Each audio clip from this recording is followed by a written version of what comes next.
ఆకాశవాణి ప్రాంతీయ వార్తలు చదువుతున్నది ఏబిఎస్ఆర్ మూర్తి. ముఖ్యాంశాలు: ప్రపంచంలో మూడవ ఆర్థిక శక్తిగా భారత్ను అభివృద్ధి చేసేందుకు ప్రభుత్వ కృషితో పాటు ప్రజల సహకారం కూడా అవసరమని ప్రధానమంత్రి నరేంద్ర మోదీ పేర్కొన్నారు.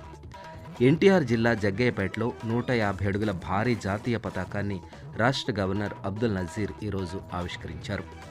ఉన్నత విద్యలో విద్యార్థులకు అంతర్జాతీయ ప్రమాణాలు కలిగిన విద్యను అందించాలనే ఉద్దేశంతో ప్రముఖ సంస్థ ఎడెక్స్తో రాష్ట్ర ప్రభుత్వం ఒప్పందం కుదుర్చుకుంది.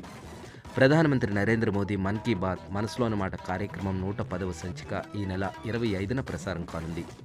వివరాలు: గడిచిన 10 ఏళ్లలో దేశం ఎన్నో నూతన శిఖరాలు అధిరోహించిందని ప్రధానమంత్రి నరేంద్ర మోదీ పేర్కొన్నారు.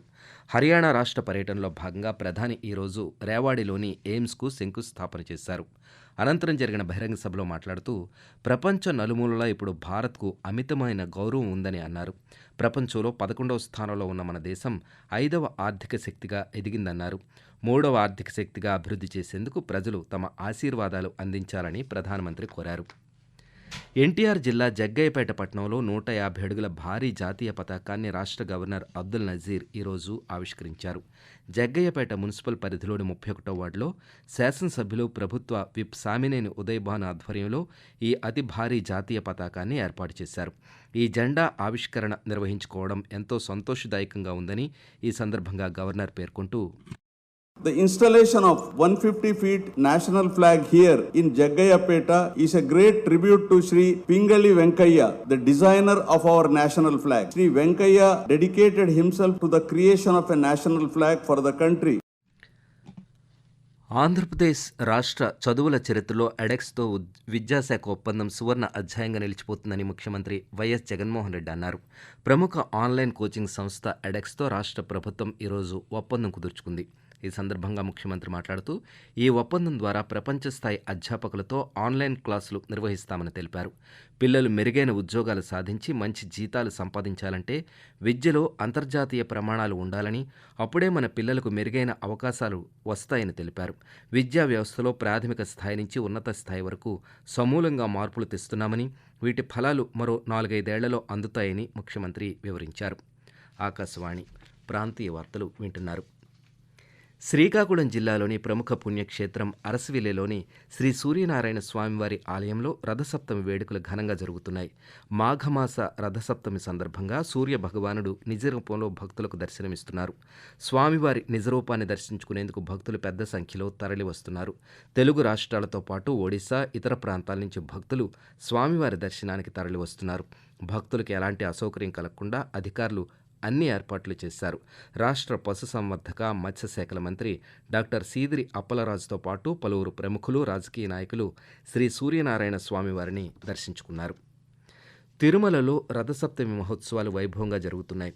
ఈరోజు ఉదయం 5:30 సూర్యప్రభ వాహనంతో ప్రారంభమైన వాహన సేవలు రాత్రి వరకు కొనసాగనున్నాయి. సూర్యప్రభ, చిన్న శేషవాహనం, గరుడ వాహనం, హనుమంత వాహనంపై స్వామివారు భక్తులకు అభయప్రదానం చేశారు. సాయంకాలం శ్రీవారికి చక్రస్నానం నిర్వహించారు. అనంతరం కల్పవృక్ష, సర్వభూపాల, చంద్రప్రభ వాహన సేవలు నిర్వహించనున్నారు.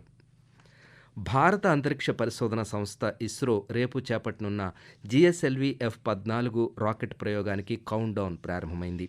ఈరోజు మధ్యాహ్నం 2:05 ప్రారంభమైన కౌంట్డౌన్ 27:30 అనంతరం రేపు సాయంకాలం 5:35 ఈ రాకెట్ను ప్రయోగిస్తారు.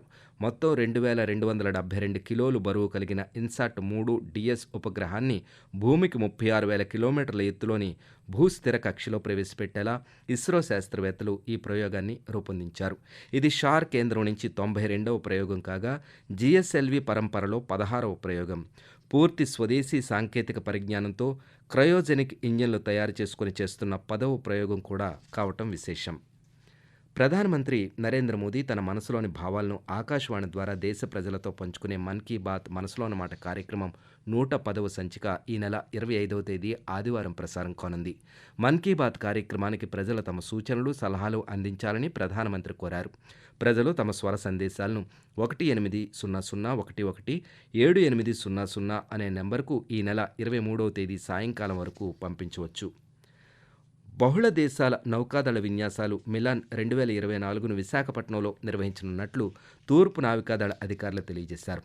ఈ నెల 19 నుంచి 9 రోజుల పాటు తూర్పు నౌకాదళం ఆధ్వర్యంలో ఈ విన్యాసాలు ప్రదర్శించనున్నట్లు పేర్కొన్నారు. గగనతలంలో ఫైటర్ జెట్స్, హెలికాప్టర్లు, యుద్ధ విమానాల విన్యాసాలను ప్రదర్శించనున్నామని పేర్కొన్నారు. ఈ కార్యక్రమంలో అమెరికా, రష్యాలతో పాటు 50 దేశాలకు చెందిన నౌకాదళాలు పాల్గొనున్నాయని తెలియజేశారు. చిత్తూరు జిల్లాలో ప్రముఖ పుణ్యక్షేత్రమైన బోయకొండ గంగమ్మ ఆలయం వద్ద గంగమ్మ వనాన్ని రాష్ట్ర విద్యుత్ భూగర్భ గనుల శాఖ మంత్రి పెద్దిరెడ్డి రామచంద్రారెడ్డి ఈరోజు ప్రారంభించారు. ఈ సందర్భంగా మంత్రి మాట్లాడుతూ భక్తులకు మరింత ఆహ్లాదకర వాతావరణాన్ని, ఆధ్యాత్మిక శోభను పెంపొందింపు చేయడంలో భాగంగా అటవీ శాఖ ఆధ్వర్యంలో గంగమ్మ వనాన్ని ఏర్పాటు చేసినట్టు చెప్పారు. ఆకాశవాణి ప్రాంతీయ వార్తలు ముగించే ముందు ముఖ్యాంశాలు.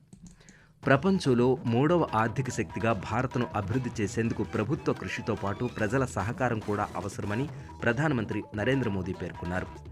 ఎన్టీఆర్ జిల్లా జగ్గయ్యపేటలో 150 అడుగుల భారీ జాతీయ పతాకాన్ని రాష్ట్ర గవర్నర్ అబ్దుల్ నజీర్ ఈరోజు ఆవిష్కరించారు. ఉన్నత విద్యలో విద్యార్థులకు అంతర్జాతీయ ప్రమాణాలు కలిగిన విద్యను అందించాలనే ఉద్దేశంతో ప్రముఖ సంస్థ ఎడెక్స్తో రాష్ట్ర ప్రభుత్వం ఒప్పందం కుదుర్చుకుంది. ఆకాశవాణి ప్రాంతీయ వార్తలు ఇంతటితో సమాప్తం.